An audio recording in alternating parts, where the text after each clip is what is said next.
நிறைய பெண்களுக்கு கல்யாணமே இல்லாமல் அப்படியே ஒரு தலைமுறை வந்துக்கிட்டே இருக்கும், அடுத்து வந்துகிட்டே இருக்கும்.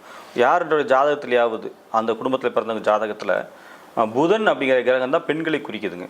அந்த வீட்டில் பிறந்த பிள்ளைங்களை புதன் அப்படிங்கிற கிரகம் குறிக்குது. எங்கள் ராஜாடி மெத்தடில் புதன் வக்கரமாக இருந்தது அப்படின்னா அந்த வீட்டில் திருமணம் அந்த பெண்களுக்கு வாழ்க்கையே சிக்கலாகிறத நம்ம தொடர்ந்து பார்க்குறோம்.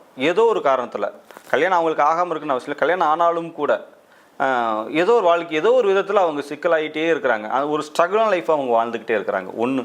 இன்னொரு விஷயம் பார்த்தீங்கன்னா அவங்க வீட்டில் சின்ன வயசில் இந்த குழந்தைங்க இறந்து போகிறது, பெண் குழந்தைகள் குறிப்பாக இறந்து போகிறத நம்ம பார்க்குறோம்.